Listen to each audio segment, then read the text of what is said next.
Right. So question number 5 reads that it is estimated that an investment in a new process will cause the following cash flows in the dollars, okay, or in dollars. So what is happening is that an investor,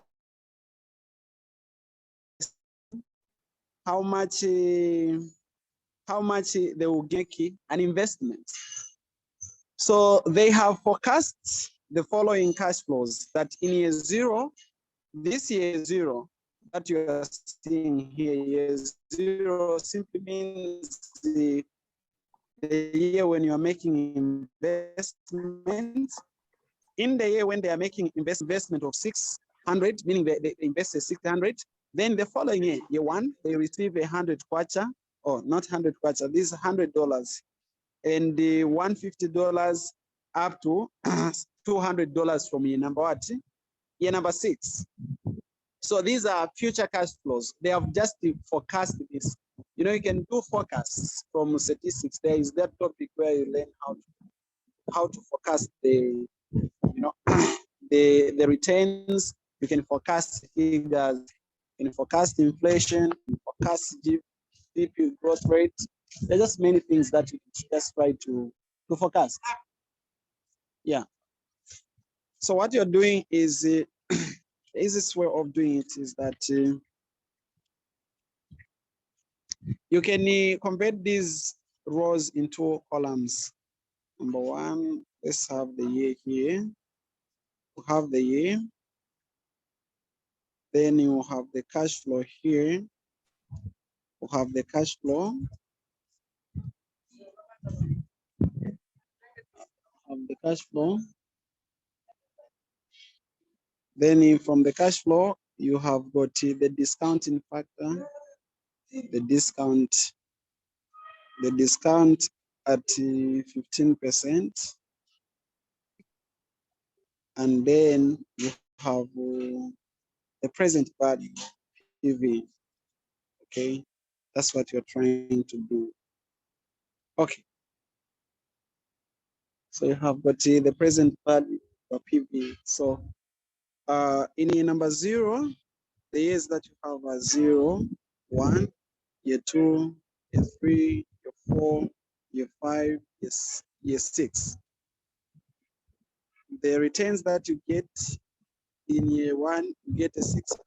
Year 2, you get what? 100 kwacha. No, that's year 1. Year 2, you get 150.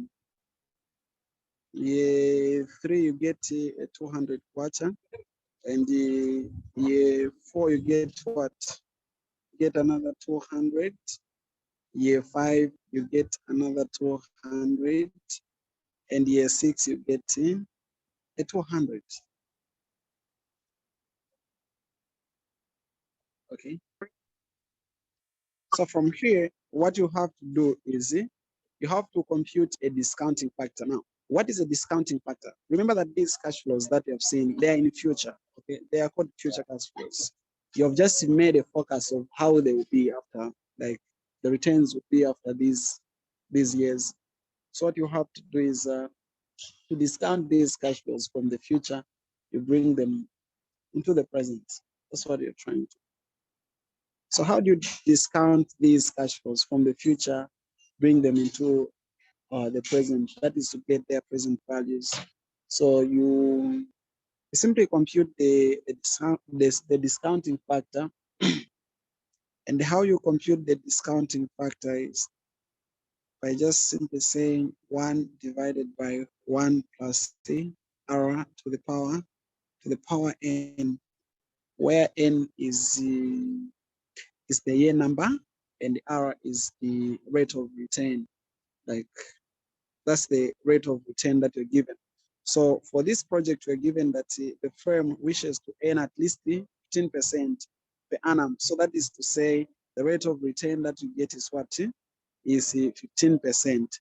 So your R will be 15%, will be 15. 15 simply, 15%, you can just say 15 divided by 100. That should give you 0.15. Clear?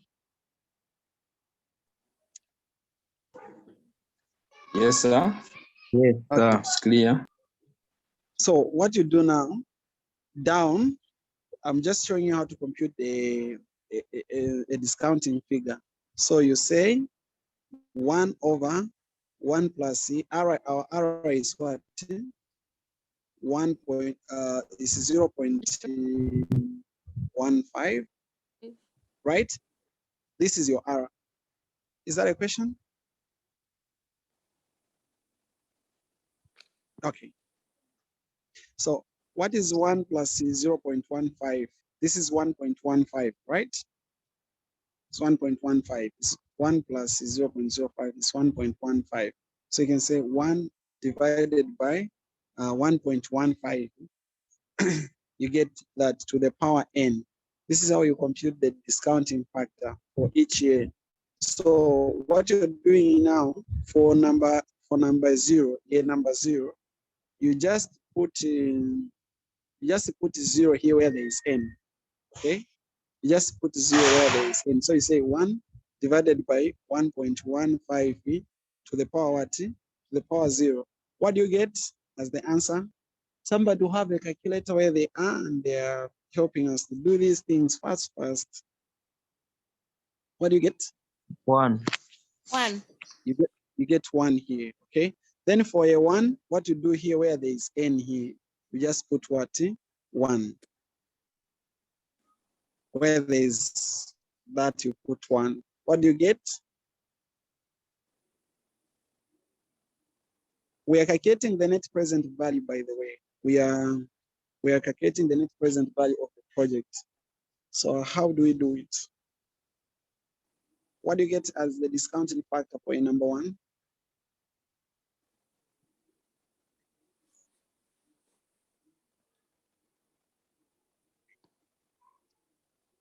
Hello.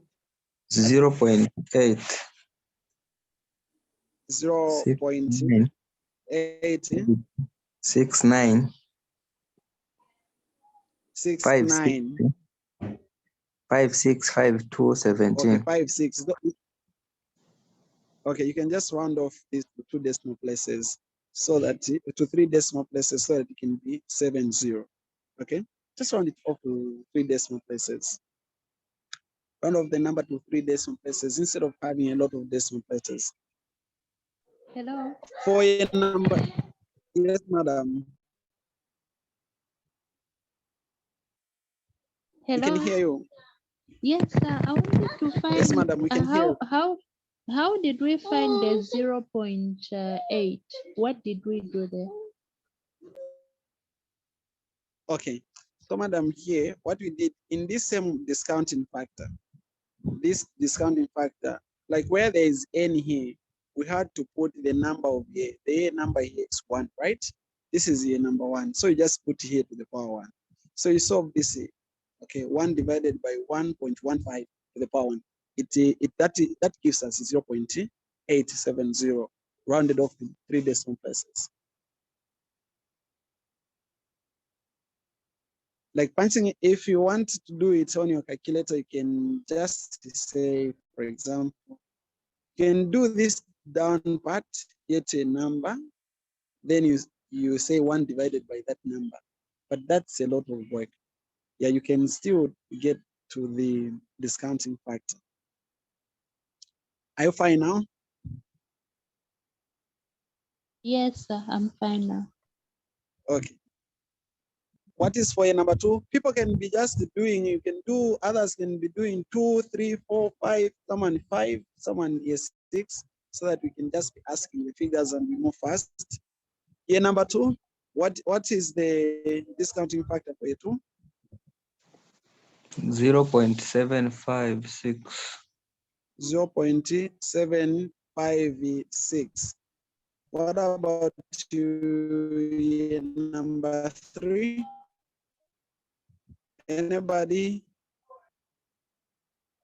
For your number 3, it's the same way of dividing, like 1 divided by 1 plus 1 to the power n. Now n here, you're just changing by putting that here number, and then you do the computation.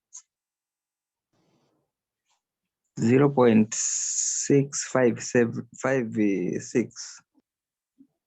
Okay. At 0 point,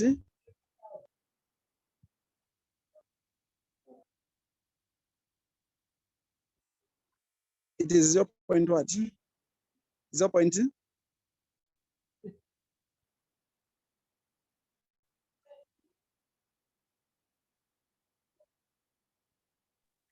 0.658.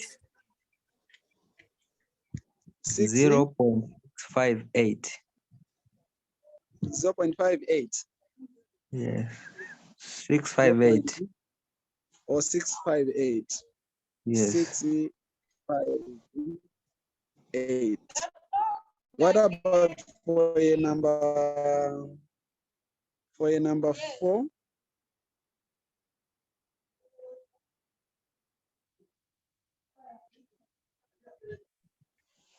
0.571. 0.571. For number 5,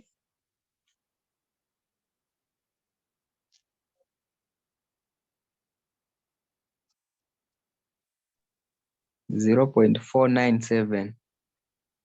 0.497. What about the last one? Yeah, number 6. I'm sure we are trying out all this and none of us is behind. You can ask it before you go very far. Yes, sir. 0.328. Hello? 328. Yes, madam. 3, 2, I think 8. I'm a bit behind.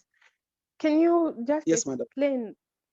Can you just explain from the beginning on discount? Because I can't seem to be getting the same answers. Okay. Yeah. Even me, I'm just taking faith that what they're giving me is true. I'm not sure if these are true figures. That's why I wanted everyone to be trying out so that we agree on one thing. Okay, so what is there is you are just the simplest the way how you're just doing. You're saying 1 divided by 1.15 to the power n. What is your n? Your n is your n number. Okay, for example, for a 0, you just put 0 here where there is n and divide. Okay, when you punch on your header, like this expression, this. Hello? Yes. For a 6 is not 0.328. It's a 0.432.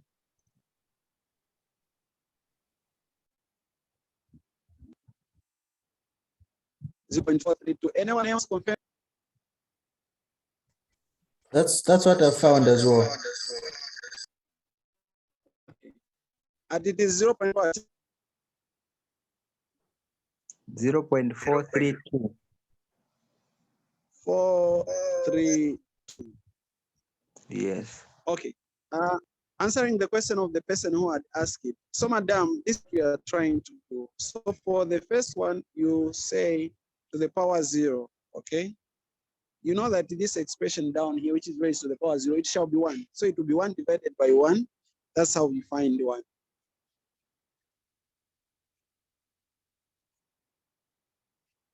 Okay. Then for year number 1 now, for year 1, where there is 0 here, you put what? You put 1. So you say 1.15, like you say 1 divided by 1.15. You get, that's how you get this one. Then the next one you say 1 divided by 1.15 to the power 2. You should be able to get something like this. Is the question answered? The question here? Hello. Sir, Hello, madam. are you getting me? Yes, I'm able to get you. I'm kind of, I don't know how I'm doing my computations, but it's 1 divided by 1.15 to the power 2 if we are dealing with year 2, right? Yes, madam. 1.15 times power 2 to the power 2. Okay, all right. Let me, You're okay now? yes, let me do the computations I see. Okay. Any other question?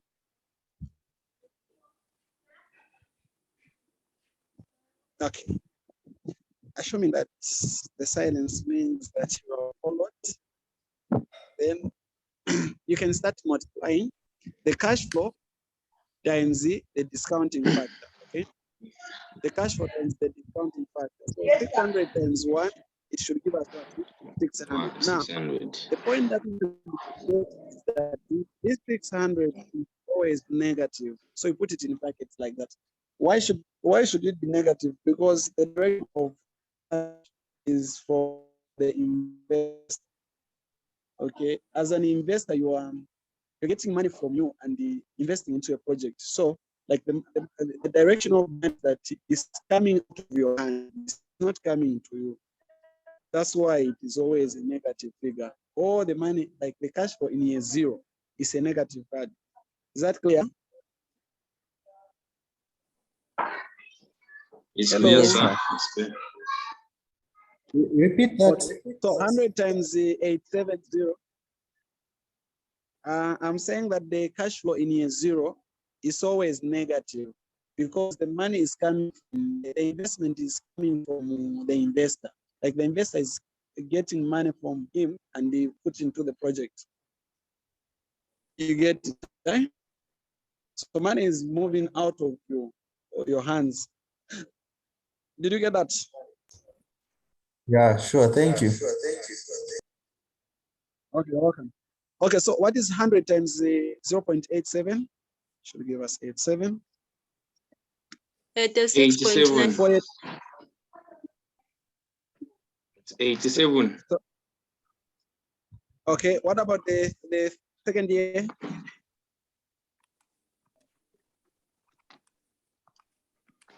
One 13.4. 113.4. Year 3, the third year. 131.6. 131.6. Yes. What about the fourth year?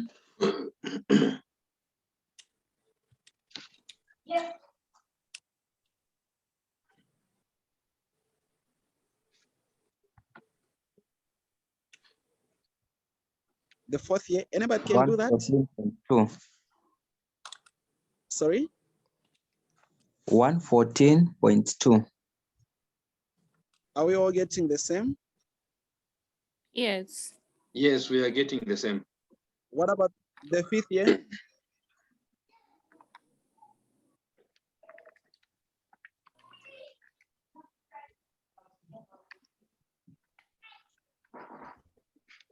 What 99.4. about the fifth year? 99.4. What about the last year? 86.4. 86.1. 6.4, yes. 86.4. So now listen to what you do. You add this. You add all these, right? Then the answer, from that answer, you subtract 600, right? Because 600 is negative, so should be subtracted from that answer. Add all of them, then minus 600.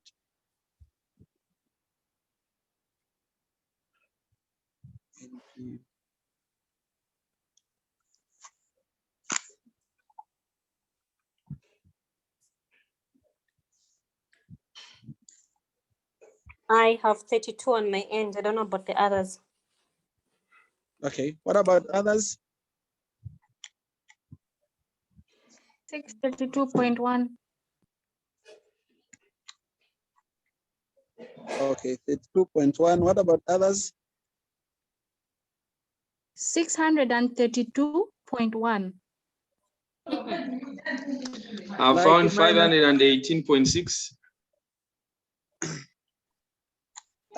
When you add all these numbers, these that are marked red, add them, then minus 600. You subtract 600 from that number. What do you get? 32.6. 32.6. What about others?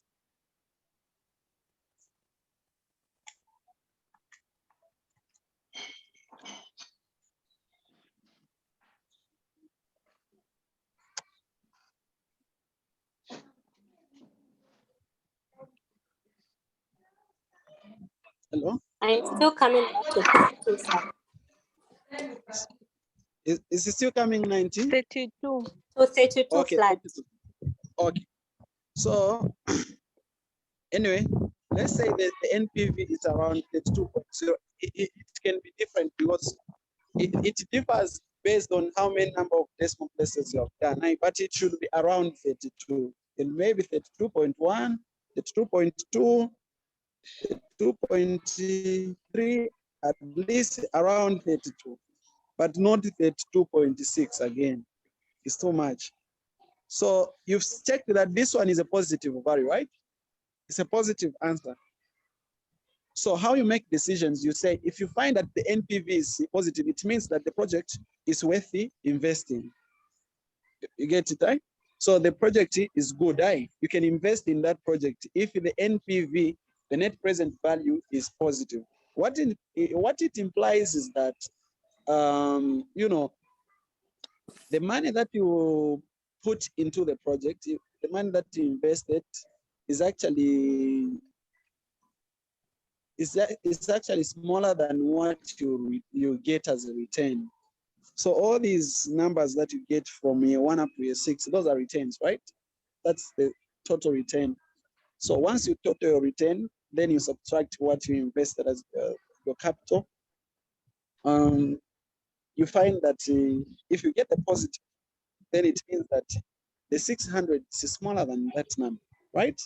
I think from basic mathematics, you know that once the positive number is bigger than the negative number, the answer will be positive, which means the returns are higher than the cost of the project. You got that? Yes, sir. Any question from anyone? You can ask. Kunda, give me water. That's how you do the Swepo. NPV, the net present value.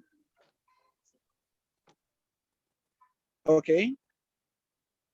That is how you do the net present value. Any question? Hello. Clear, sir. Clear, it's clear. Okay. If that is clear, then how do they do the IRR, internal rate of what? Return, IRR. So this is how it is done. Very easy. So let me do this first so that we can move a little bit faster to hasten the rate at which we are moving at. Let me do this. Okay, yeah, you'll be able to see. I'll explain. So with the IRR, internal rate of return, it is found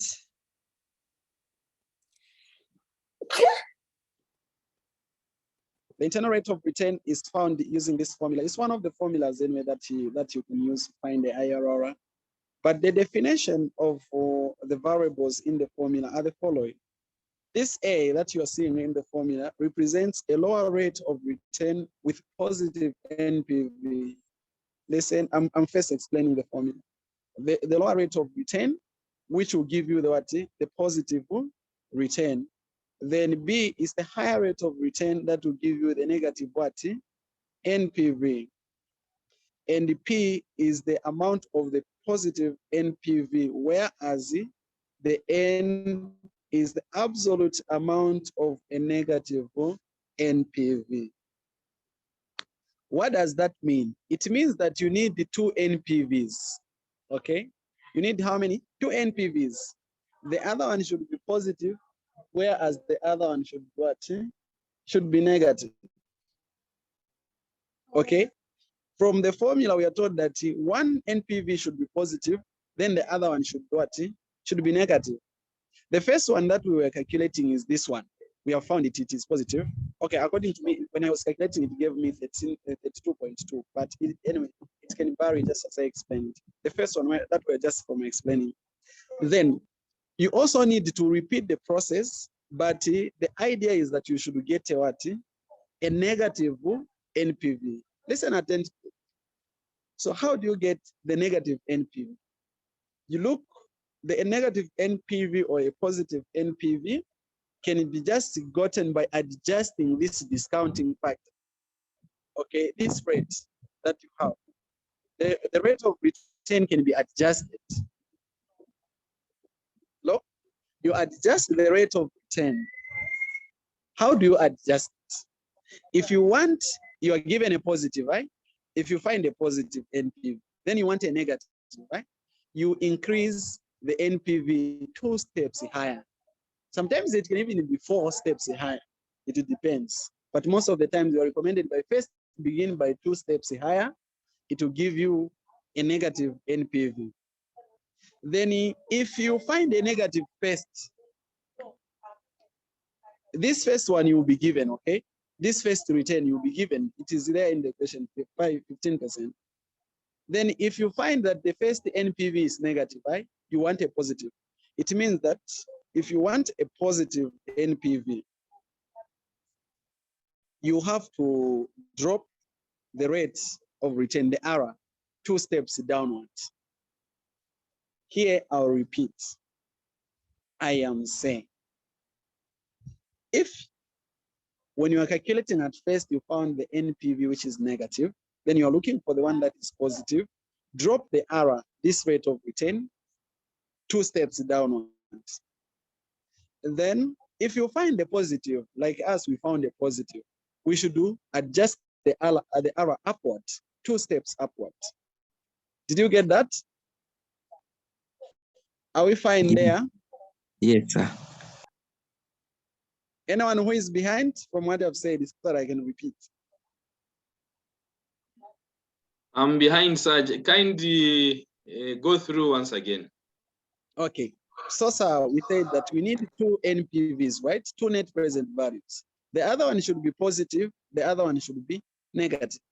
So whenever you are calculating, the first time you will be given the first error. That error, once you solve using the same way how you are solving, you can either find the NPV that is positive or the negative. If you find the one that is positive and you're looking for the one that is negative now, you should what?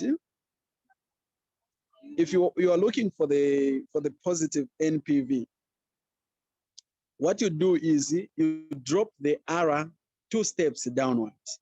So since this is 15, it can become what? 13, okay? You can use 13%. That in itself, it means that it will give you what? It will give you the rate of return that is positive. That is if you found a negative. But if you found a positive, like the way how we found a positive, for us to find a negative, it's the opposite. We should increase the error, okay, 2 steps upward. So as we found a positive, right? We found a positive at 15. So we can increase our error 2 steps upward to 17%. We have increased our error to 17%, 15, 16, 17. Then we will repeat the process at 17% and check the NPV that we'll get, whether it will be positive or negative. The idea is to look for the negative NPV. So if you're from positive, to look for the negative, it means you're increasing the errors, right? The rate of return should be increased. Did you get that? Yes, sir. Okay. So now, as we increase the rate of return so that we can get a negative party, NPV to 17, and then you repeat the process, everything is just the same. This discounting factor, you compute it the same way, say 1 over 1 plus or 179 to the power what? To the power n. Your n, the first n is 0, that's why you get 1. Then the second n, like for a 1, you can just put 1 here where it's n. You get what? You get this one. right? For year 2, you just put year 2 here, should be able to get this one, and continuous like that up to year number last. Is that clear? It's clear, sir. Clear. If that is clear, then from there, once you do that, then you can do what? The multiplication, the way how you're applying. Discount factor times the cash flow, you get this. Discount factor times the cash flow, you get whatever you're getting, right? Then you add this part, add, then subtract 600 from them. You can just do the addition just to confirm. Just the addition, I think you can do to confirm. Then you minus 600. You subtract 600.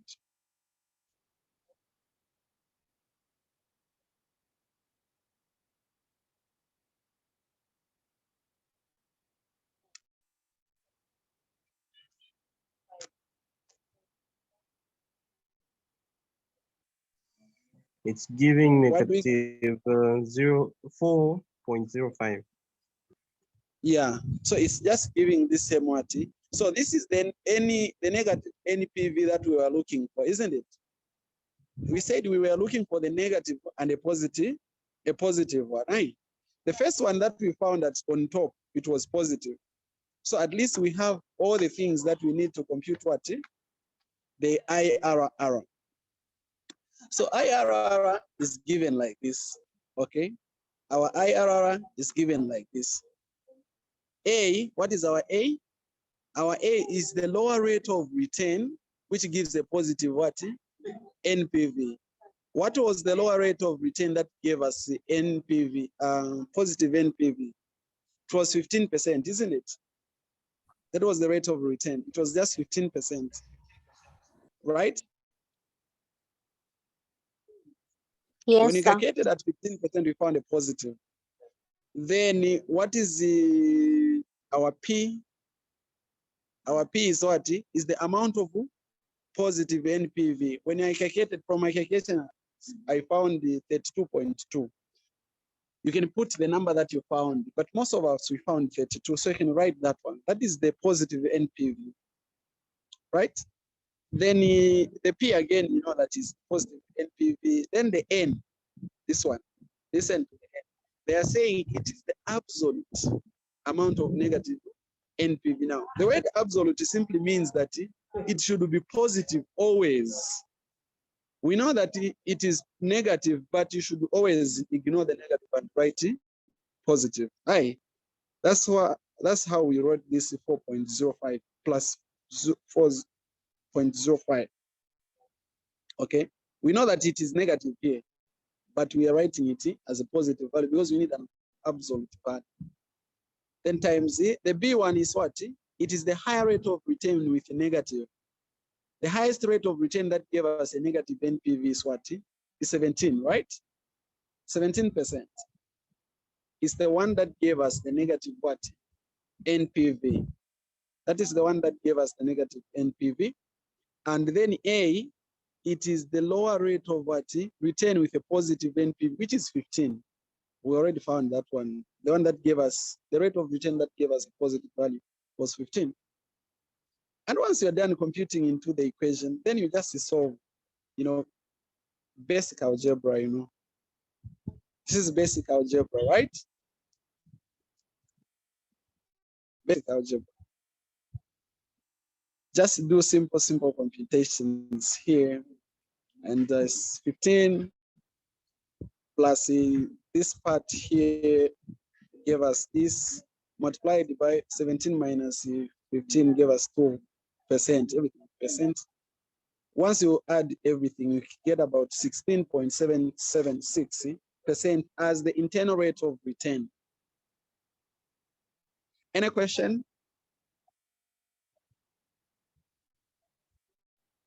Is there any question on the internal rate of return? Before I can show you how to interpret now what it means, because I haven't said what it means. Okay, the meaning now. If you find that this IRR, right? IRR is greater than the rate of return that you are given, your error, that first error, our target, it was 15. They said their target was 15%. It means that you can invest in the what? In the project. It means that it gives a higher return than, yes, than what we invest in. Is that clear? And the opposite should be true. And it is true that when IRR is less than our first error was given as 15. Okay? It was given in the question that the target should be 15% per year. So we found that when we calculated hours, the IRR is 16, which means it's higher than the expected, the benchmark. So what you do, actually adopt that project. Did you get that? Yes, sir. Any Hello, question? kindly repeat on the interpretation. Okay, so we are saying that if this IRR is greater than the rate of return that we are given, which is our target, is greater than our target return, then we can invest in the project. In this case, our target return was what? It was 15%. That's what the question specifies. Yeah. So, okay, Kuswila, we are trying to say that if this IRR that you find is greater than your target rate of return, your target rate of return was 15%, right? So if this 16 is greater than the target rate of return, it means the project is good. You can invest in it, right? It gives a higher return, right? Then if it is less than your target, then it's not a good project. Obvious. If you had found maybe it's less than 15, if it were less 15. Did you get that? Yes, sir. It's making sense. Yes, sir.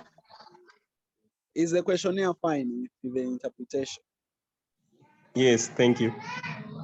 Oh, okay. Thank you so much. Okay. So, Nkuswila, you okay? You were asking a question. Suela.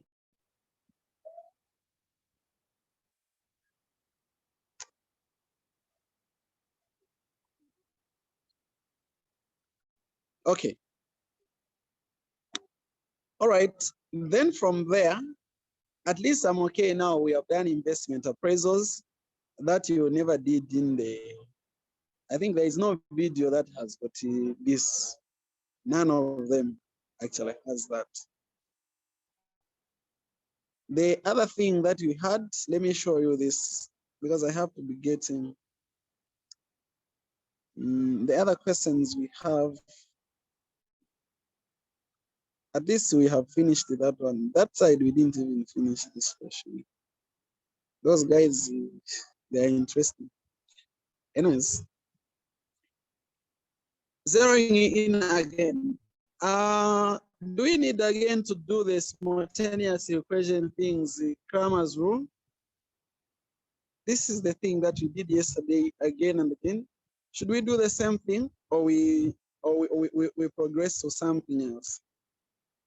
I don't know. I need your guidance. Anyway, that side we never did it, but hello?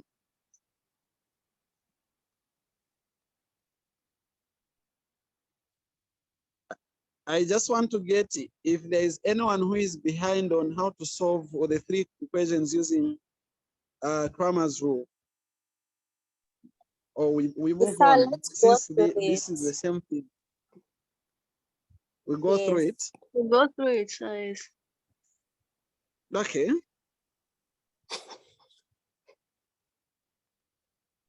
All right. We can just mention a few things, a few key things, and then the rest of the things we can find. So what you do, number one, the question says obtain three linear equations. Okay, obtain three linear equations from this table. Which linear equations are we obtaining? So how do you obtain them? you can say this one times these letters top, right? Like these coefficients, these are coefficients, like it's already a matrix. So you can say 1 times A giving you A, right? Plus C, 2 times B giving you 2B, right? Plus C, 3C, that should be equal to 11. The other one should be 2 times A giving you 2A, plus C, 4 times B, 4B, plus C, 5 times C, giving you 5C, that should be equal to 21. And you have 3 times A, giving you 3A, plus C, 5B, plus C, 6C, equal to 27. Are we fine on how we form the equations? Yes, sir. Yes, sir. These are just letters. Sometimes you can find them as X, Y, Z, you know those things. Right? Just the way how it came in your quiz, it was X, Y, Z. Okay. So from here, how we solve using Kramer's rule, it's just the issue of extracting the matrix, right? Just extract the matrix, form a matrix from here. How is it done? You can just get the coefficients, okay? Just concentrate on the coefficients. So coefficient number 1 in the first equation. How do you form the coefficients? Fast, anybody? The first line. What's the coefficient here? It's 1 on A, right? The coefficient on E is 2. The coefficient on C is 3. The coefficient here is 2, 4, 5, 3, 5, and 6. Like that. That should be equal to 11, 21, and 27. Is that clear? Yes. No. If that is clear, then once you are done with that now, you just solve. It's a matter of solving for the determinant. Look for the 3 by 3 determinant for this. You call it the general determinant. So you can either use this row, this column, or this row down, or the last column. So you can choose whichever one you use is the same. But in an exam, you don't need to use all of them. You just use one. In this respect, I'll recommend that since you're used with the first row, you can just use the first row and instead of trying out a lot of things in the last minute, you can just, just do one, then you get confident. So let's use the first row. We have row 1, right? Hello? Yes, sir. Yes. So what you do when you have this one, you will in your head delete the row and the column in which one lies.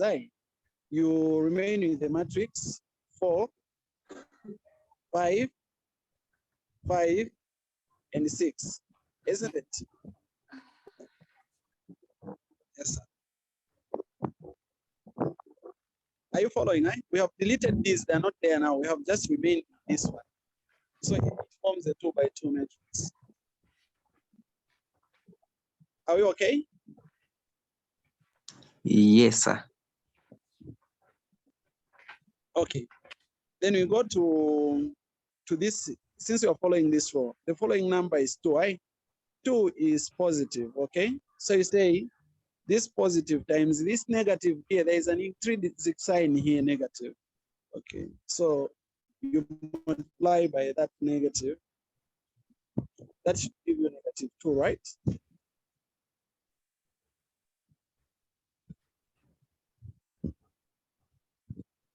Hello. Like always, you should keep this in mind. Keep these signs in mind. I'm very confident that you keep those signs in mind. So when you delete the row and the column,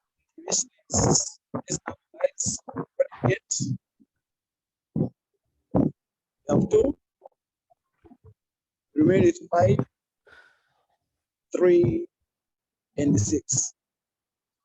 Hope people are following, right? That's the hope.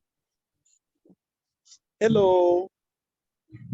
So there's a Yes. feedback. I'm not so like it's making noise in the background. I don't know whose mic is on.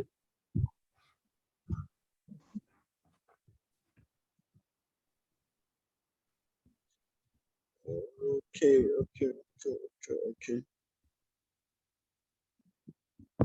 All right. Are you okay now? Has the feedback gone or still there?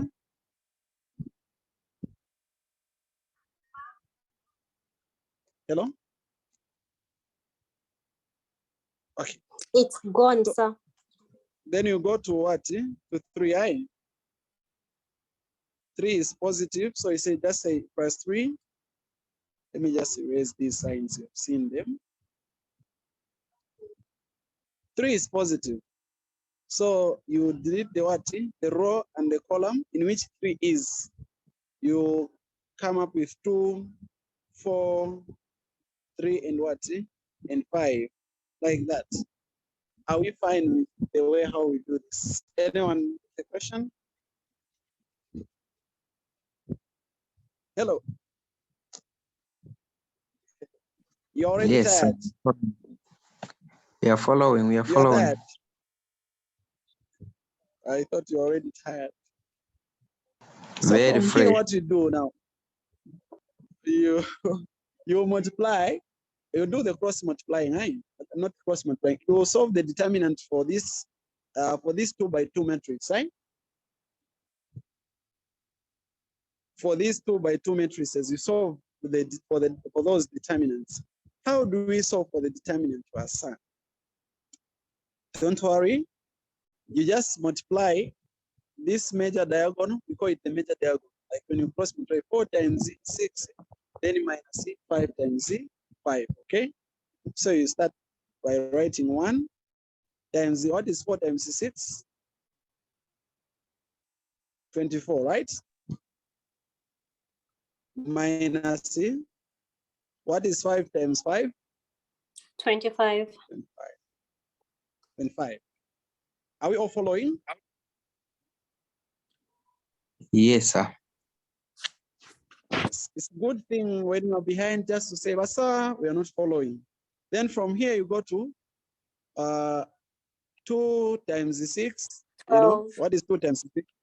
12. 12 minus 3 times 15. Oh, 3 times 5. 15. 15. 15. Plus 3. Okay.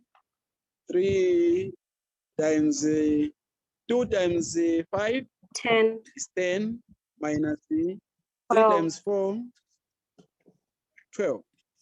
Like that. Okay. Then you can say, we know 24. 24 minus 25 is -1. Minus 2. 12 minus 15 is -3. Plus 3. 10 minus 12 is negative what? -2. Are you following, right? Yes, sir. Then you can say 1 times -1, -1.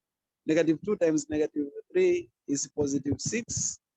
+3 times -2 is negative what? 6 again. So that you get the general determinant equal to -1. Are we all fine now? That's our general determinant. Do you get it? Yes, sir. We are Come following. again, sir. sir. Okay, sir. Yeah, okay. No, negative, sir. How did we get the negative? Yes, sir. Yes, madam. You can just compute this maybe on a calculator like -1 plus 6 minus 6. It should give you -1. Kind +6 minus 6 is 0. Right?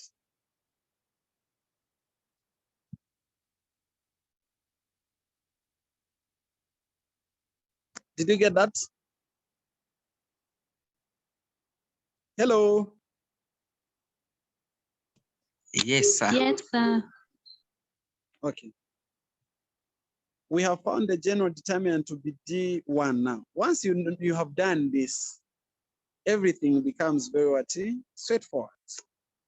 Okay, very straightforward. See now what we do. Here's what we do.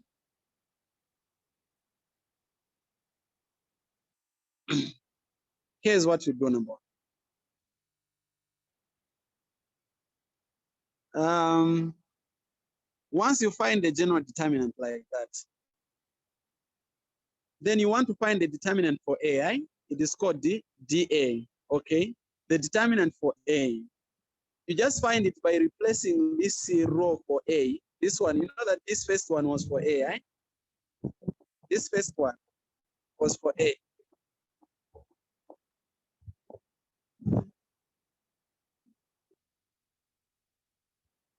Okay, this first one, this first column was for AI. You replace it by this product matrix. The product matrix is here now. You have replaced it. Everything has remained the same. Hello? Yes, sir, we are following. Yes, that's how you find the determinant of A. You just replace that. Then once you do that, then you continue the same way how we are doing it, right? You say 11 times you delete the row, delete the what? The column, right? You remain with what? 4, 5. Oh, let me just write it clearly.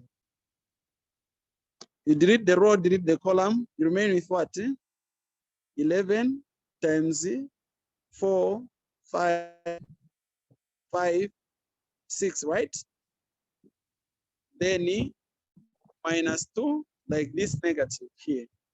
Okay, this 2 now has become what? Negative. You know that you are multiplying with the positive, negative, positive, negative, positive, negative, positive, and negative, right? So you're saying this 2 times the negative, it should become negative 2. Multiplied by, you delete the row, you delete the what? The column. You have 21. Are you able to follow now? 5, 27, and 6, like that. Then you remain with 3. The same way that we did now, we are repeating the same process, okay? You have 3, delete the row, delete the column. You have 21, 4, 27, and what? And 5, then you close. Any question? Hello. Sorry, maybe to take you back. Yes, That's madam. 11, 21, and 27. How have they found themselves inside? Oh, okay. Thank you very much for the question, madam. It's a very good question. So we are saying that for us to find the value of A, remember we are solving these equations, right? These equations on top, these, we are solving them. We need to solve them, it means to find the value of A, B, and C. So for us to find the value of A, we need to replace this row for A. You know that this column for A with the product matrix. This one is called the product matrix, right? We are replacing that with that. Then we start solving for the determinant. The determinant that we'll find is called the determinant of A. Did you get that? Yes, and now it's clear. Okay, very good. So we continue. So just doing it fast now. 11 times, 4 times 6 is 24, isn't it? Are you following, eh? This same matrix now that we are following. Are you able to follow this? 4 times 6 is 24, minus 5 times 5 is 20 25. 25. Then in negative 2, 21 times 6, 126, minus 27 times 35, 135. All right? Plus 3 times 21 times 5, 105. 21 times 5 is 105, minus 27 times 4, 108. Once you do the computations and everything, you find that the determinant of A is -2, okay? D superscript A is equal to what? -2. Is that clear? Yes, sir, it's clear. So now to find the value of A shall be given as A equal to determinant of superscript A over the general determinant. What is the determinant of superscript A? Is -2 over the general determinant, -1, right? Our general determinant, we said, is -1. The one that we found at first, remember? Hello? Yes, sir. Yes, divide into that so that your A can be equal to what? To 2. So your value of A is what? Is 2. Is that clear? Yes, sir. Yes, sir. Then from there now, the rest of the things still remain the same. When you want to find for B, check. When you want to find the value of B, you're just replacing here now where there is B now, you replace it by putting the product matrix. Everything should remain in their original form, okay? Have you seen that everything has remained the same, keeping all these tools the same, A and B the same, then you just, A and C the same, just replace in the column for B by the product matrix, okay? Where there is B now, the one that is in the middle is for the BI. You replace by putting the product matrix. So we have put this product matrix, and then we'll continue the same way, okay? It's the same way of multiplying now, same. You start 1 times, you delete the row, delete the column, those things, right? Do we have anyone with a challenge? 1 times, delete the row, delete the column, you remain with it 21, right? So 21 times 6, 126, minus 27 times 5, 135. You go next to 11. 11 is positive times that negative. In negative 11, then you say, delete the row, delete the column, right? You say 2 times 6, 12, minus, 3 times this 5, giving you 15. The same way. Any question?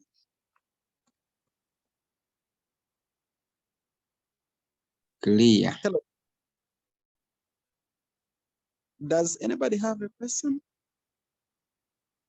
We are willing to answer. Yes, madam. Sam, this one is not a question for confusion. So in an exam, if a question like this one comes, how many marks does it carry? Why are you being so impressed? Okay. No, sir, because I'm looking at the multitude of work in one question. Don't worry about, in the meantime, I would say don't worry about what? About marks, right? Yeah, Okay. don't worry. Yeah, don't worry about marks. Any other question?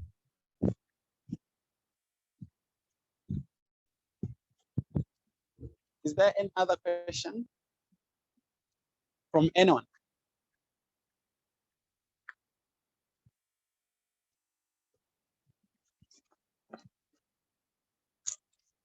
People are quiet.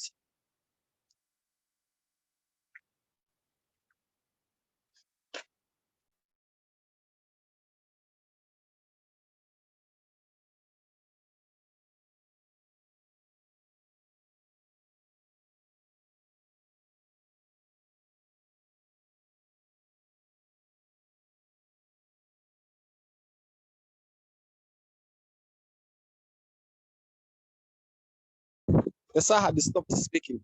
Okay. Are we all fine with how we found the DB? Then you still divide the same way. To find the value of B, You just say the determinant for B divided by the general determinant. So the determinant for B is -3. By the general determinant -1, you get 3 as the value of what? Of B. Is that clear? Yes, sir. So Clear, still sir, it's clear. the same things for C as well. You just do the same thing. It's only that you are replacing now where there is what? This line where there is C now, that's why you replace by that product matrix, and you repeat the whole process.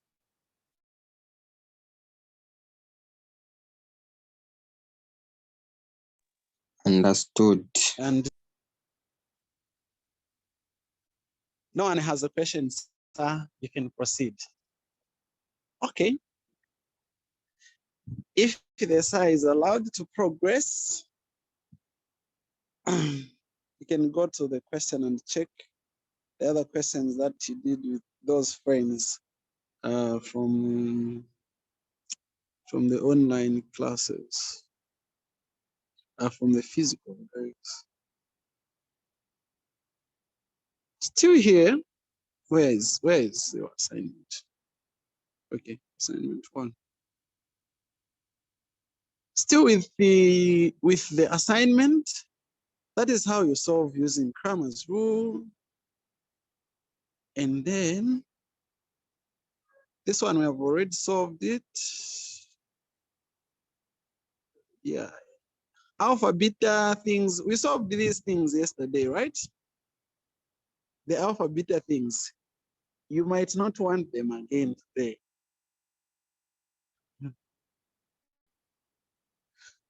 Let me comment on partial fraction decomposition.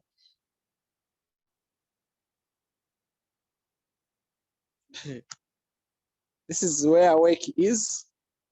Now you pay attention here.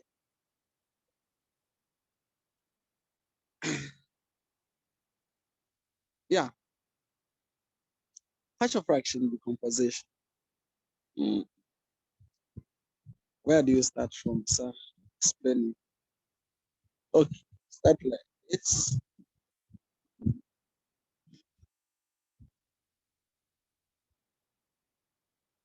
So now, with partial fraction decomposition, this is how it is done.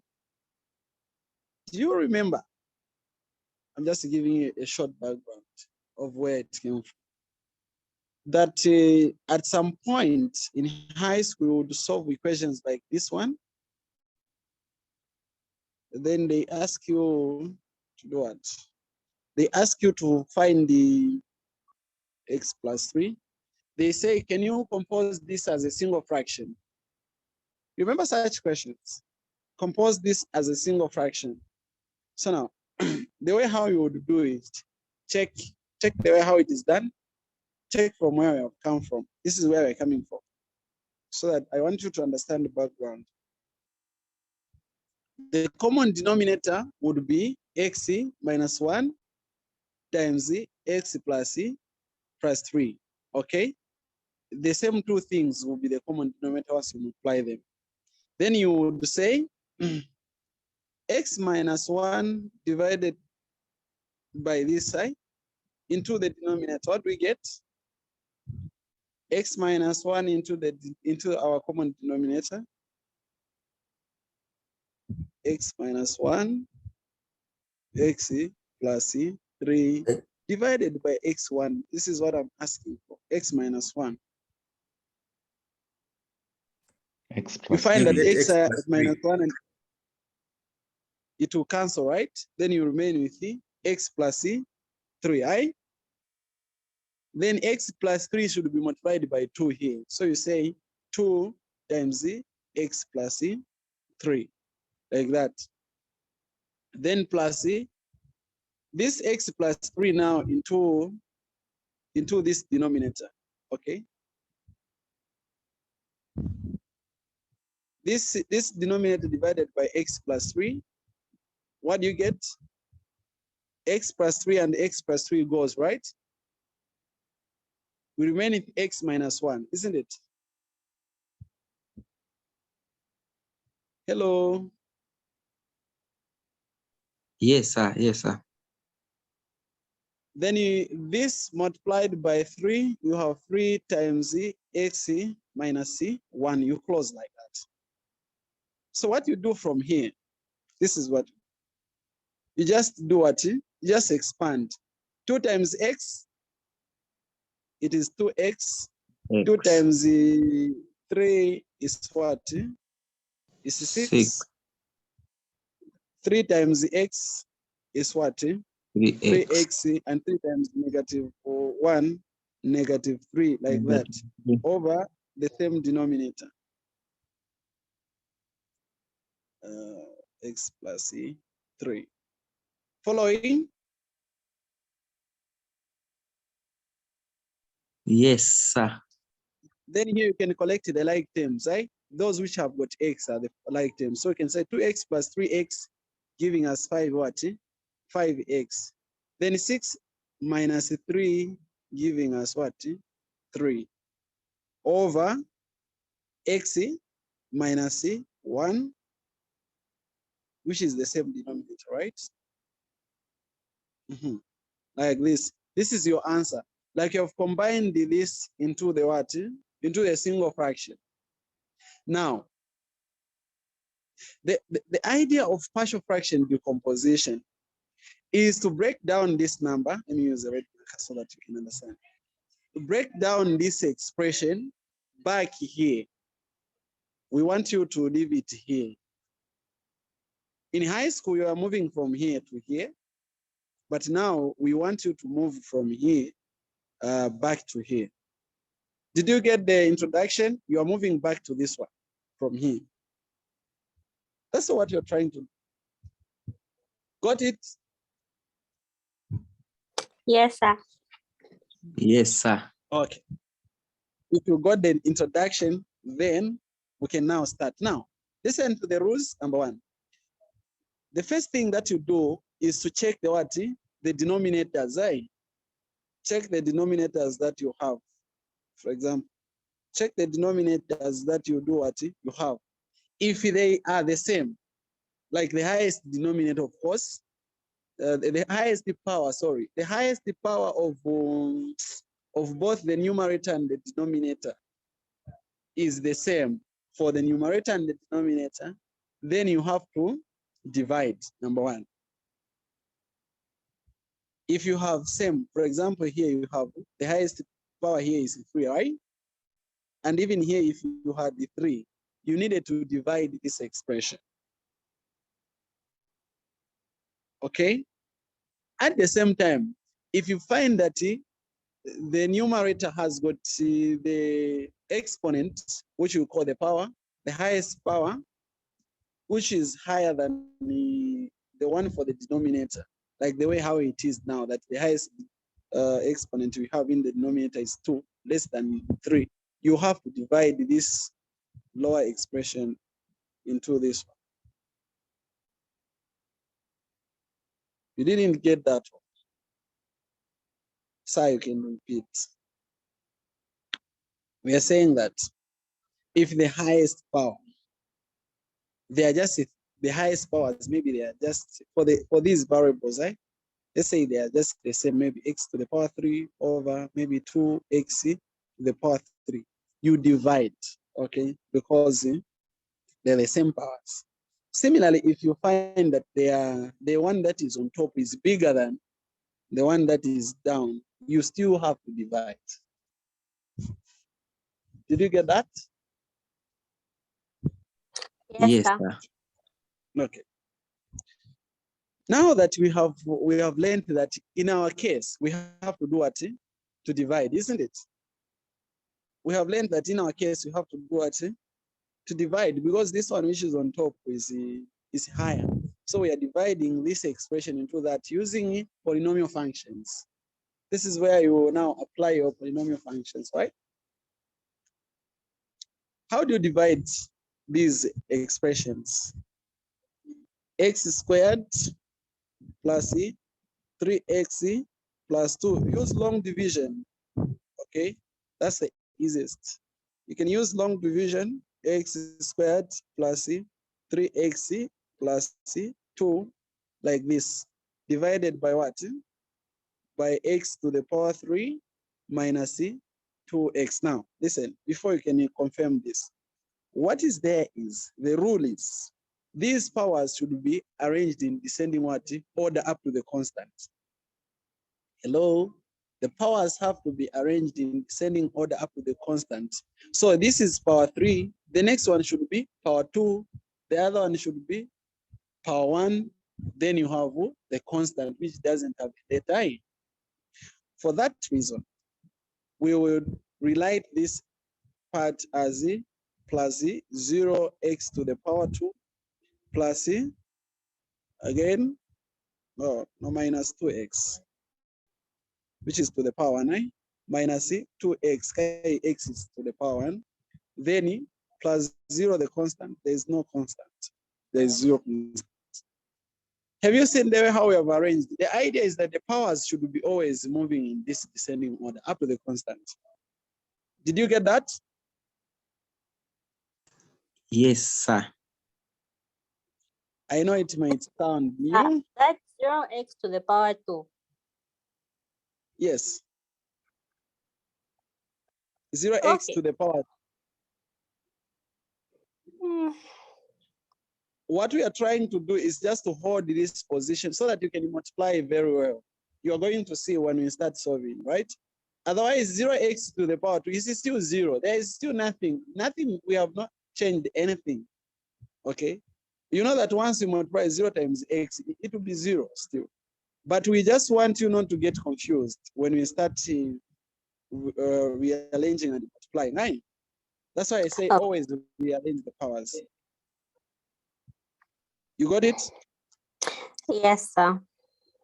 Okay, super, cool. And let's go. So this is how you do it.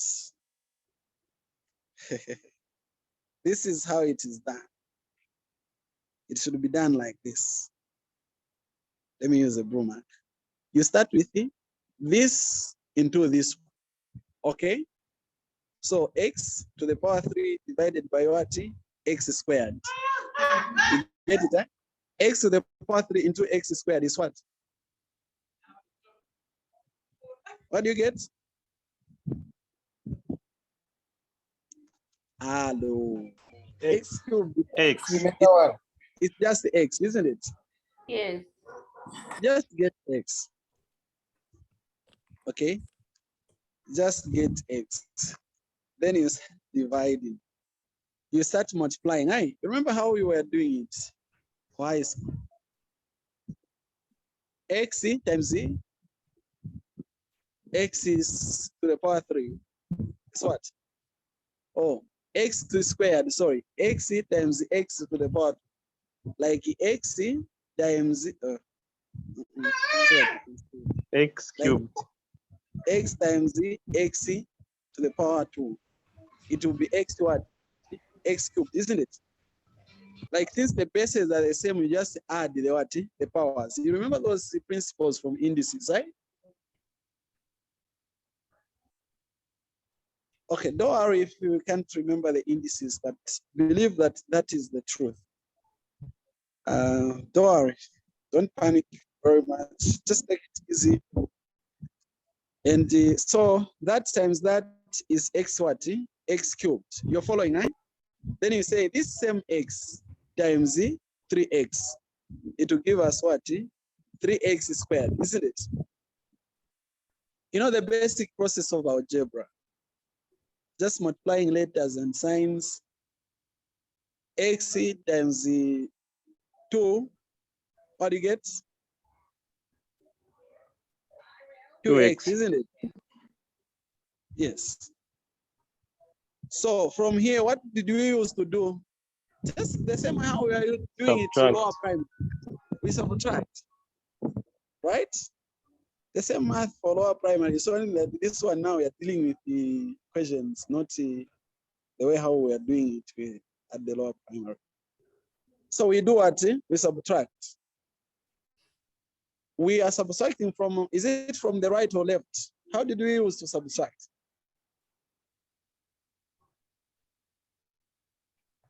How are we subtracting, right? From the right. From the From right the to right. the left. Yeah, from the right to the left. Right to So left. yes. So you say negative 2x minus 2x. This Negative 4x. negative 4x. Then you say 0 minus 3x squared, like 0 squared minus 3x squared. It gives us Minus what? 3x squared. It gives us minus 3x squared, like that. Then x cubed minus x cubed is 0, obvious, isn't it? Hello. Yes. Yeah. Exactly. So now we start again. X cubed, x squared, this one into this one. Okay, like negative 3x squared over x squared, like this. What do we get? 3. Negative 3. Right, negative 3, right? Yes. Okay, is the SAR speeding too much? Oh. Hello. The speed is just No, okay, yeah, but just okay. these Okay. things, yeah. Don't worry, don't worry, don't worry. Negative 3 times the x squared, it will be negative 3x squared, isn't it? Yes. Negative 3 times the 3x. It will be negative what? 9. 9x. Negative 9x. Negative 3 times the 2, it will be negative 6. Right? Yes. Negative 6. Then what do? We subtract again, right? Uh-huh. Obviously here there is 0. 0 minus 6, positive 6, isn't it? 6. Yeah. Negative 4 minus 9. Positive 5x. Okay. So that is 5 what? 5x, like that. Okay. Now, what you should understand that now, this number, this can no longer get into this, isn't it? You can't say 5x divided by x squared, because this one is now higher than that, right? So this one becomes your what? Your remainder. Are you following that? Yes. This one becomes your remainder. This is what you get now. You're just interested in the remainder. So you get the remainder now. Get your remainder, get the remainder. So the remainder is what? The remainder that we get is 5x minus 6 over what? Over this factor now. This factor, which is x squared plus 3x plus 2. Did you get that? You just get this remainder. Okay, whatever the remainder is, whether it's 1 or a number or something, just put it like that. Did you get it? Yes. Yes. Okay. So from there now, what you do, you can break down the quadratic equation here into its factors. I factorize this equation. You remember what you learned under polynomial functions, right? That you can factorize this equation, just solve this quadratic equation. What are the common factors? Those things whereby you check how we're doing them. Product, sum. Sir, don't confuse people. We can solve this. 1 and 2. 1 and 2, aye. We can multiply 1 and 2, 1 times 2, it will give us the product, which is 2, and then add them to get 3. So it's positive 1 and what? Positive 1 and 2, right? So you can say x is squared plus what? Plus x, positive 1 and 2, plus 2x plus 2. Factorize x plus 1. 2 is common, x plus 1. Okay, the same way how you were solving it at high school or anywhere. Like, just solve this equation. You get it by factorizing it. Don't even panic much. It's the same way. So you have gotten these factors, right? These are the factors that you replace here. Okay. These are the factors that you replace here now. Yeah. Have you gotten these factors? Yes. Yes. So I From think the fact, I would like for you to repeat after we got the remainder. okay. Thank you very much. So after you have gotten the remainder, you say the remainder over the factor or the divisor. This number down here, this expression, the equation which is dividing, this one, which is dividing. Okay. Now this equation which is dividing can be broken down into factors. I first gave you the scenario that we are going to a scenario where we have a over what? Over some what? Some factor plus b over what? Over some factor, right? When I started, like, that's where we are going. So what we are trying to do is to break down this equation into factors already. We need the factors. Did you get that? Yes, sir. Okay.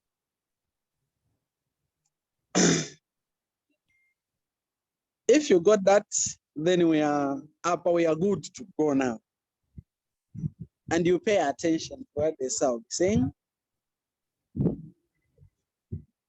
Partial fraction decomposition.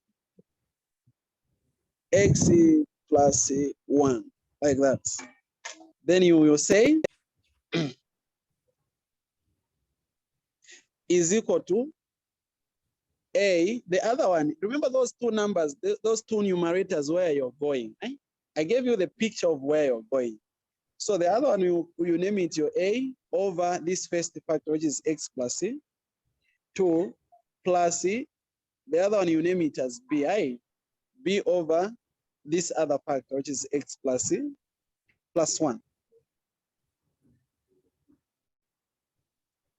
So now the idea from here, or the way to go, is to look for the values of a and for the values of b. That's all we are supposed to do from here. Just look for the values of a and for the values of b. How do you do it? How do you do it? This is how it should be done. Okay. So I explain like this so that people understand.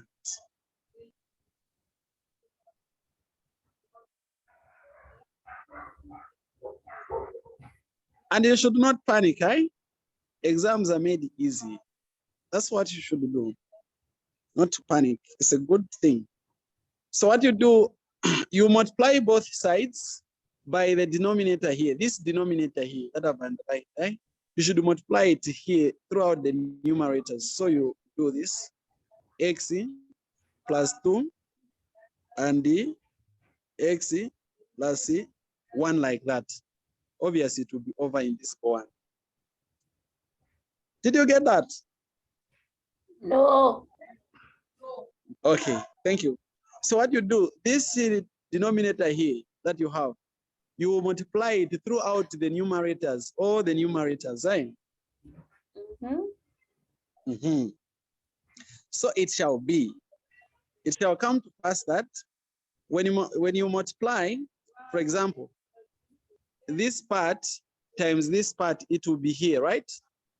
The whole lot of this part. Then it will cancel with this one. It will bond the top, like it will bond the numerator. It will cancel, isn't it? Yes. Yes. So you remain with 5x minus 6. That should be equal to a. Now on a, check what is happening on a. When this part comes on a, look at what happens. You have something like x plus 2 and the x plus what? 1 over what? What is on A? X plus 2, isn't it? Have you seen that, eh? On A. Then these are like terms together. They'll cancel, right? Hello. Yes.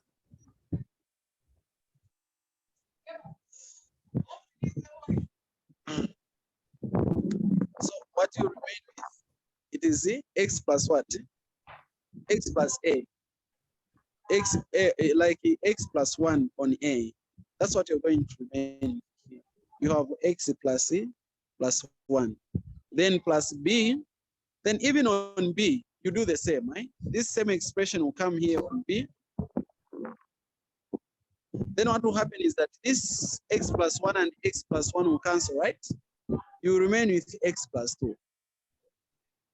Did you get that? Yes, sir. Okay. And so once you're done with that, up here now, it's easy. We have reached on the slope. Just, you know, on what happens on the slope. You're just going and going. So when you reach here, you are looking for the value of A and what? And B. How to look for the value of A and B? You can start from, if you want to find the value of B, listen, if you want to find the value of B, you should set A equal to 0, okay? How do you set A equal to 0? How do you set A equal to what? To 0, okay? To set A equal to 0, you will have to get this factor which is here and set it equal to 0. Say x plus 1 equal to 0. What is the critical value? What's the value of x? Shall be -1, isn't it? Hello? Like 1 will cross the equal sign. Yeah. Yes, -1. -1. So now what you're going to do is to replace this -1 throughout everywhere where there is x in this main equation, right? In this equation. So we'll say, we'll start from this side, 5 times -1, -6 is equal to A times -1 or -1 plus what? Plus 1 plus B times -1 plus 2, you close like that, right?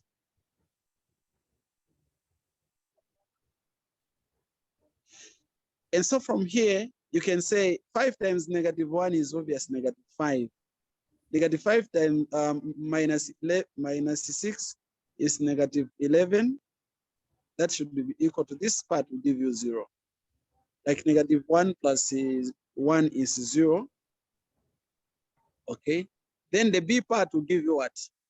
B will give you what? -1 plus 2 is 1, right? -1 here. -1 plus 2 is 1. 1 times B is B. So B is equal to -11. Clear? Yes, sir. Yes. Very good. Are you tired already? Excuse me, sir. Excuse me, sir. Yes. Is there any shortest or easiest way of getting to this other than this? Okay. Because looking at time, there is a lot that you need to grasp for you to get to this.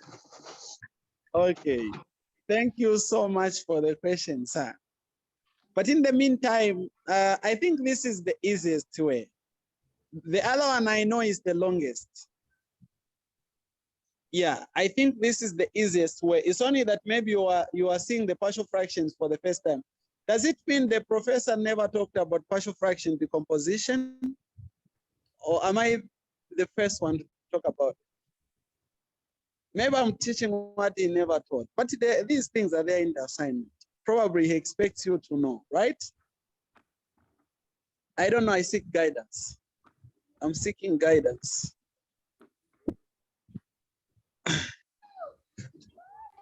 Do not worry, you will get it. Okay, sir. Yeah. What I'm trying by all the means to give you the shortest methods as possible. The shortest as possible, but yeah, I know the time has gone, but this is the shortest I can try to give you. Yeah, so we'll do one, then I'll also show you how to integrate that. Then we'll be done with the partial fractions and talk about linear regression, then we'll end the class. Gather courage. The other thing is that, please, I am not saying that you are not studying. Right? The degree from the University of Zambia requires you to put some, you have to do some extra, like you have to put in something. Don't worry about it, don't panic. But you have to put in something, like really study. Let's try to study, like let's be studying, let's be going through. Otherwise, the paper will be easy, and it is already easy. Congratulations, you have already made it. Everyone. Clear? So I have a Yes. question. Yes, madam. Yes, on the remainder, Yes. because I've been following each and every step and I've been noting down. I think I wrote down the remainder to be 5x plus 6. Is there anyone who was writing down who can confirm this? Oh. 5x plus 6. Yes. Okay, what about others? Did everyone find Yes, the it's 5x? 5x plus 6. It's plus 6, right? Yes. Okay, thank you very much for the correction. Then we can put 6. If we put 6, even here 6, even here plus, it means that this We'll have part -1. will have -1. Everything No, changes. positive. We'll have 1, yeah. Actually, we'll have positive 1. Thank you very much. Thank you for that correction. Okay, we have found B. Let's find for A. Okay, for A. And you understand that this thing is very, very easy. Yes, sir, the class is still on.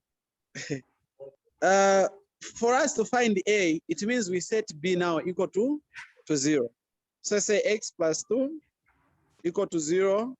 X shall be negative what? -2, right? 5 times -2 plus 6 equal to what? A times -2 plus 1. And you know that once we replace on B, everything will be 0, isn't it? Is there any need of putting? We need to write, or for easier way of following, B times -2 plus 2. We know that that gives us 0. This gives us 0. Then we'll have -10 plus 4. That should be -4, isn't it? -10 plus plus 6 should be -4. -4 times A times -2 plus 1 is what? It's -1, right? -2 plus 1 is -1 times A, giving us -A.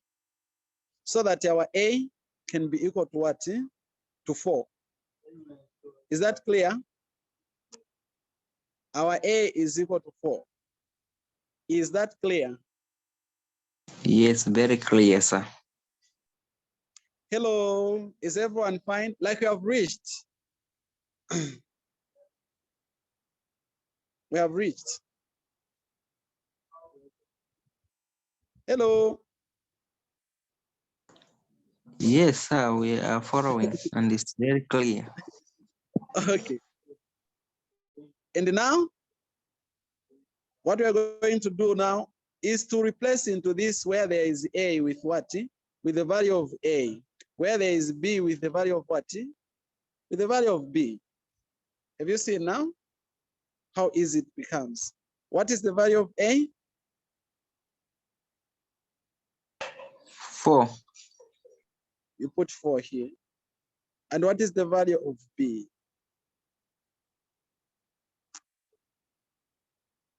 It's 1, right? Did we say 1. B was 1? Yes. So if you want to solve this, you should get this. You should get this something closer to this. Because you have found a remainder plus that factor. Yes. It will give you that quotient. It will give you a quotient. Your quotient was x minus 3, right? It will give you x minus 3 plus this over that as a remainder. But anyway, believe that there is no need of proving. Come on, there is no time to do that. This is math. This is where you end. You have reached where we had predicted that that's where we're going, isn't it? Hello. Like that's the answer. We have reached the answer. So the last thing that we can do, this same question you've seen it is there on question number 10, isn't it? We can just solve the part, like it's 1 step or 2 steps, the one that is on 10. Like we can solve the part on 10 now that we have solved already the larger part. Then yeah, you can be fine with this. Question 10A. Question 10I, integration. How do you integrate the fractions? So integrate them like this: 4 over x plus 2 plus the integral of 1 over x plus 1. That's how you write first. You're answering question 10I, like you're integrating these rational functions. I.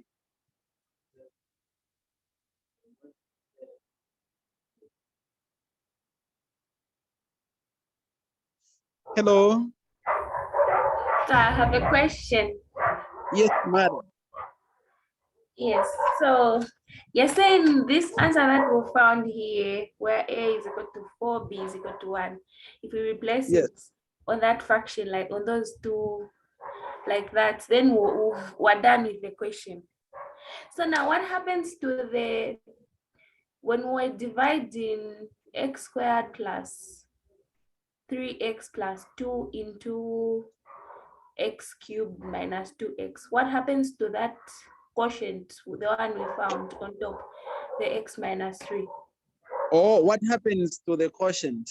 Yes. Yeah, you just leave it, okay? Like we are not interested in it. Yeah.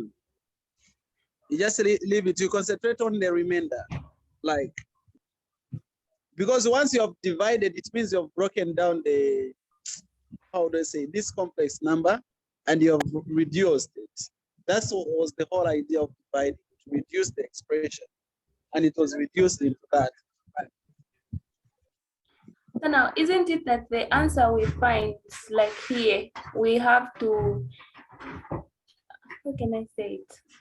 Okay, this fraction that we have here, the 4 over x plus 2 plus 1 over x plus 1. If we are to solve it again, it has to give us the x cubed minus 2x over x squared plus 3x plus 2. Okay. You can still write it as the x minus what? Minus 3. That's the quotient you are asking. Then plus the remainder, which is the 5x plus 6 over these factors. You get that? These factors like that, and the x plus 1 like that. It's still the way of presenting it. But when you are decomposing a partial fraction, we always concentrate on the margins. It's not wrong to present it like this still.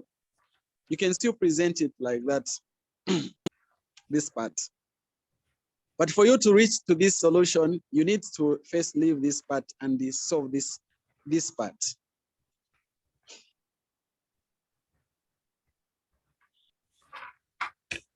Okay, though I'm not satisfied, but okay.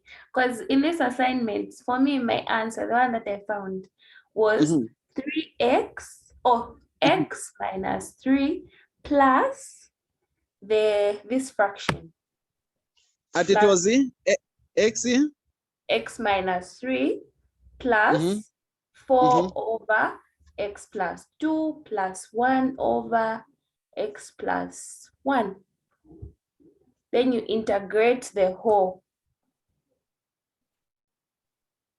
Because if we add these fractions, we'll get back to this one. But then if we add only these, we won't be able to get back to this one here.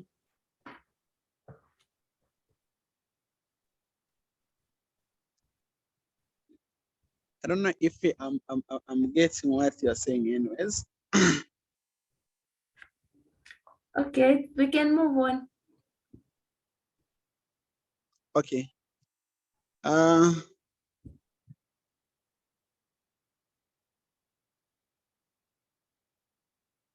Okay. So let's integrate and let's get the concept. We integrate.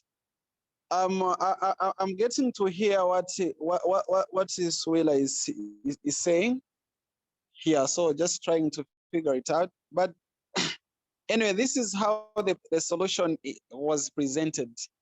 Yeah, this is how the solution was presented, and this is how we have been solving these things. Anyways, so I'm not really sure. Anyways, I'm not saying I know everything. I'm also there to learn all the time. Kai, when you are teaching, it doesn't mean you know everything. At least you should be open to learn all the time. That's the thing. Yeah, but in the meantime, that's what I know so far. But I'm not saying like that's all. We can still learn further. Yeah. So what I have in the meantime is that you have to do what you integrate the rational the rational functions. Okay. How do you integrate the rational functions? You can say the integral of 4 over x plus 2 plus the integral of 1 over x plus what? Plus 1, right?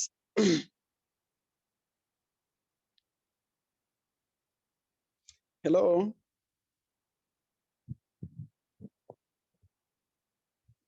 People are quiet. Hello, we're here. Okay. Yes, we are following. Yes, so here there is a, we know that we can factorize this 4, like we can write as 4, then we remain with 1 here over x plus 2. This is still the same thing because we can multiply again 4 times 1, it will still be that 4. Yeah, it will still be that 4. So we can rewrite this expression on here as, okay. Oh my God. For the integral of 1 over x plus 2 plus the integral of 1 over x plus 1. Then how do you integrate this? Okay, so it says that if you can have the integral of 1 over, let's say x, a number like this one, the integral thereof will be natural log of x like that, then plus c, the constant. Okay, so you see, natural log, this is ln, ln. We read it as the natural log. The natural log of this number here, the one that is down here, expression that is down, the natural log thereof. So we can get the natural log We can say for the natural log of what? X plus 2 plus this side will have the natural log of what? X plus 1, like that. We bar, these are bars, right? You bar them, plus C the constant, plus C the constant, like this. And niche, you have integrated. Did you get that? So if you can come back on 4. 4. Yes. How we factorized 4? Yes, how 4 is before the natural log. Oh, okay. Yeah, so what you're trying to say is that what we are easily given is that 1 over x. We know the natural log of this expression, this rational fraction, but we are not given when there is a number here that is greater than what? That is greater than 1, you get. So therefore what you do then, if you have a number here or a 3 or anything, we take it outside this integral symbol, okay? It's still the same thing. Once you take this 4 outside, you remain with 1 here. You're factorizing, take the 4 outside, then you remain with 1 there. So that you can at least solve. You can at least find it easy to solve. Did you get that?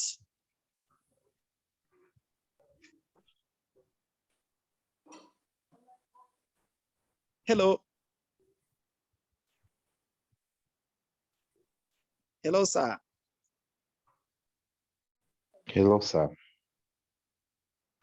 Is the questionnaire okay now?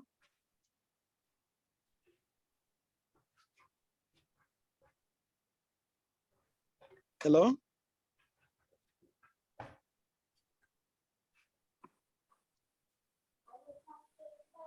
Okay. All right. So that's about that. Okay. That is about that one. Hey, 21. In the last, okay, we can do question number, I want us to do question number 4 of the quiz that you had. Question number 4 of the quiz is what we had as well. We've done this question as well.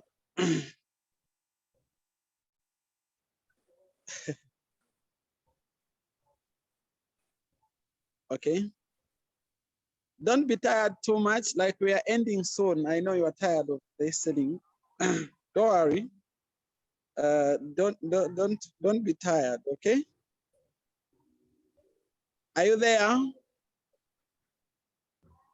Yes. Okay. It's good that you are there now. Let's go. On question number 4, it says that, can you state any 4 assumptions underpinning the linear regression model? Okay.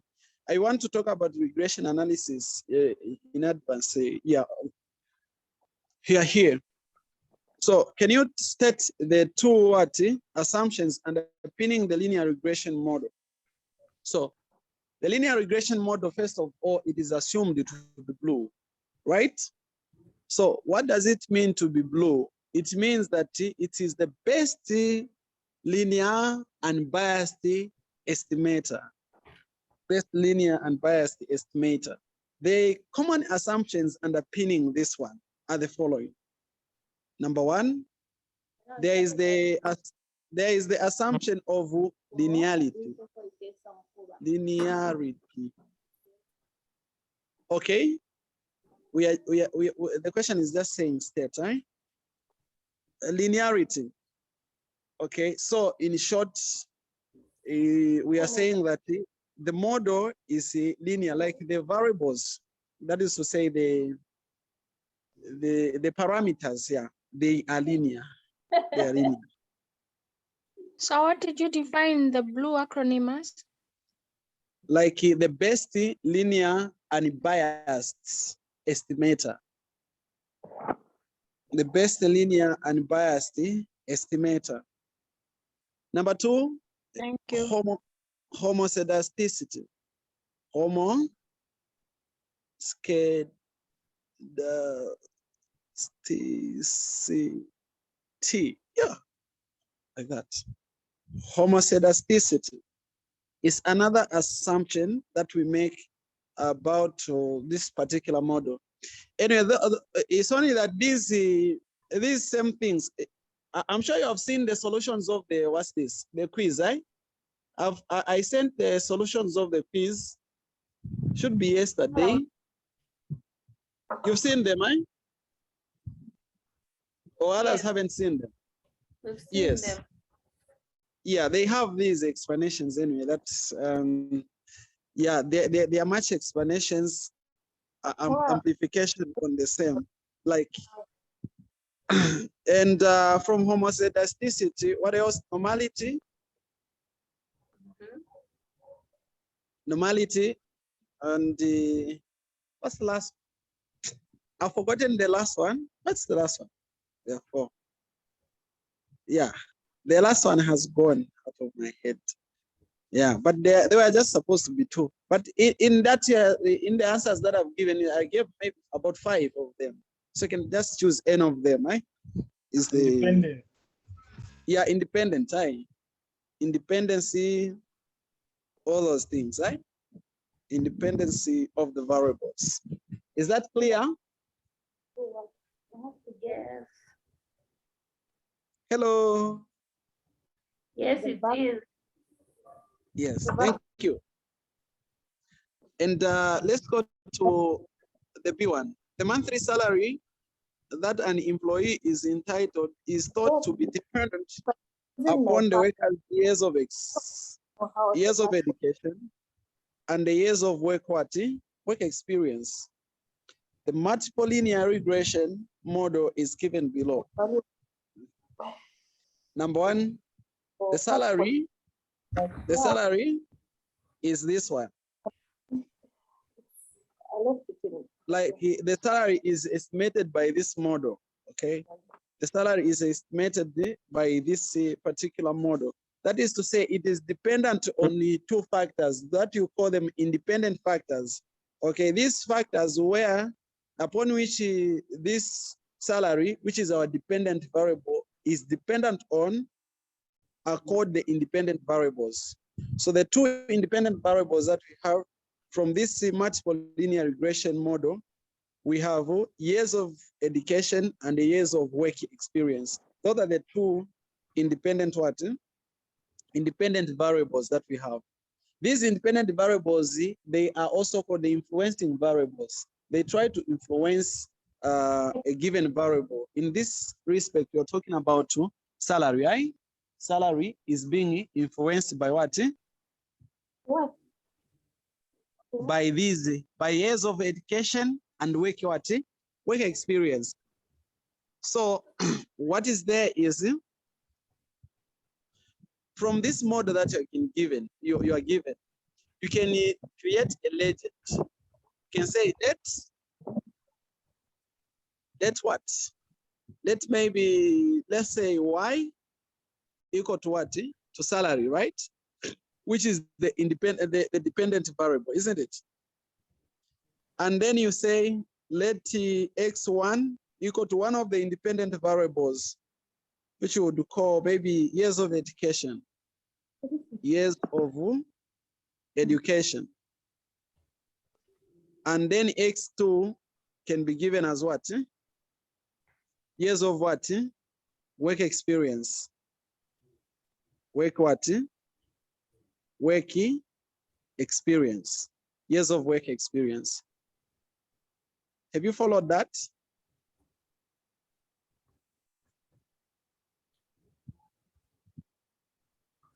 Yes. So your model shall be y equal to 2.324 plus 0.291 years of education. We said this, they are represented by x1, right? X1 plus 0.335 x 2 plus the error term. This is your new model that you have defined. You have just redefined these letters, right? So that you can find it easier to start writing. So they are saying that the question is from this thing that you have done, you have just like how would I say, you have just created a legend. You have defined that, okay, I want to name Y as the salary. I want to name X1 as the years of education, because you don't want to be writing all those letters like years of education, years of work experience. The equation will be too long. So you're trying to shorten it, right? By creating this legend. And so what you're going to do is you start answering the questions that you're given. Number one, briefly explain why the error term is included in the linear regression model. Why do you think we have this error term here? To capture the. Oh, go ahead. Okay. Hello? Yes, sir. Can I try? Yes. Yes, to the errors which are involved in the. Okay. Thank you very much. So this error term here is there to capture the what? The errors, or I would say the variability, the variations that are there in the model. You get it, eh? The model has got some problems. They have got those errors that are being made. They have to be captured by some variable. And this variable is called the error term. This last more like a E, but this is not really E. It's borrowed from Greek word epsilon, this symbol. So it represents the error term or the stochastic variable. We call it the stochastic.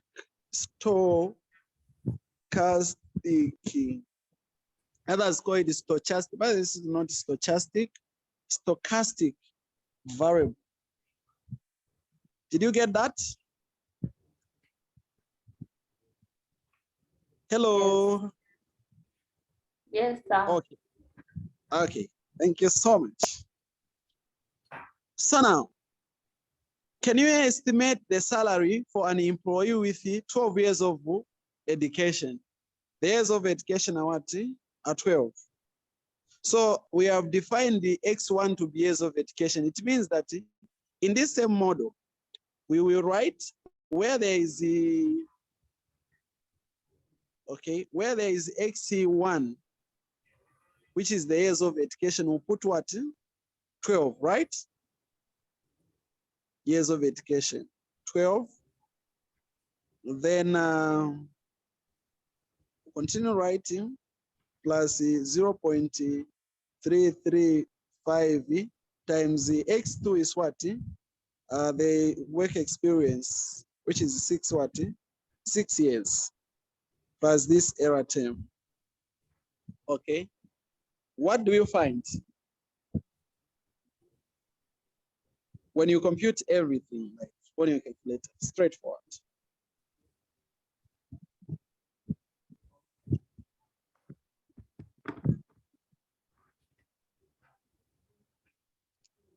What do we find?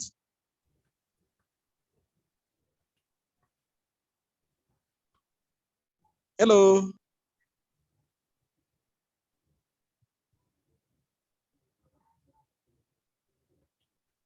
Are people calculating? Yes, are we we calculating? are. Okay. That maybe people are too tired. Your sound. 7.826. 7.826. Okay. So at there is 0.826. What about others?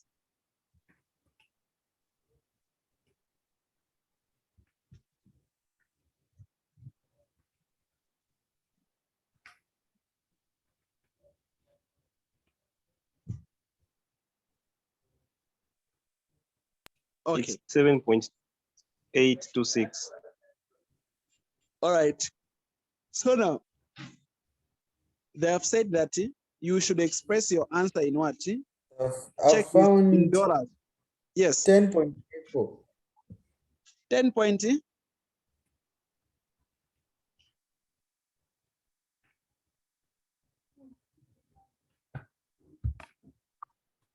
10 point what, sir? I found 10.54. Do we have another one who has found the same? I got the same as well. You mean we have to add the E on the calculator, right? No, don't add. Oh, this is not E. It is not E. This is epsilon. It's just a Greek symbol. Okay, it's just a Greek symbol like epsilon. That means that yeah, that we referred to as an error term. It's not a number. If you put the E on a calculator, that one is a E. It's a E function. So this one is not E. You got So that? we leave out. We just end with the 6 in the brackets. Yes, madam. Okay, 7.8. Okay. All right. Thank you. Then your answers should be expressed in hundreds. You've seen, eh? They are saying the monthly salary that is expressed in what? In $100, eh? Like there is this part here. I don't know if you are seeing it. The one that I'm circling here. Okay. Like those are $100. So that's why afterwards we multiplied the what? The answer times 100. It should give us $782.6. Clear? Clear. Any question?